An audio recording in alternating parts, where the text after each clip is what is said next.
वकील असीम सरोदेंची सनद 3 महिन्यांसाठी रद्द करण्यात आलेली आहे। तत्कालीन राज्यपाल भगतसिंह कोश्यारी आणि विधानसभा अध्यक्ष राहुल नार्वेकरांविरोधात केलेलं विधान असीम सरोदे यांना भोवलंय।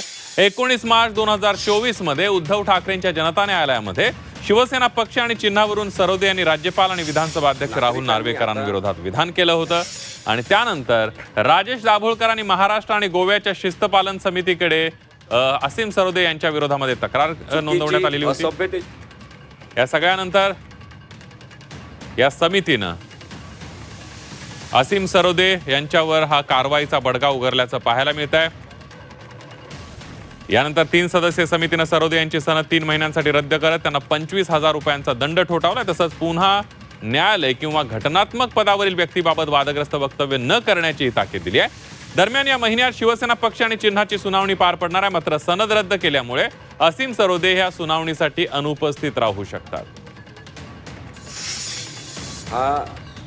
आपलं ज्यांच्यावर प्रेम असते त्यांना आपण सांगतो हे चुकलेलं आहे, हे बरोबर करायला पाहिजे, दुरुस्त करायला पाहिजे। मग न्यायव्यवस्थेवर माझं प्रेम असेल, लोकशाहीवर माझं प्रेम असेल, संविधानावर माझं प्रेम असेल आणि त्या न्यायव्यवस्थेमध्ये काही चुका आणि उणिवा असतील तर त्या मी सांगायच्या नाही। त्या मी बोललो तर तो अपमान झाला। व्याख्या नवीन कोणती करण्याचा प्रयत्न करण्यात येतो आहे हे मला जास्त गंभीर वाटतं। हा जो निर्णय आहे ना, हा मला आवडला नाही, मला वाईट वाटलं आहे। चुकीचं आहे असं करणं। सत्य मलाच माहीत असलेलं आहे ते असं मी म्हणू शकत नाही। त्यांना वेगळं सत्य दिसलं असेल, काही हरकत नाही, त्यांनी निर्णय दिला, पण हा निर्णय मला आज कळला।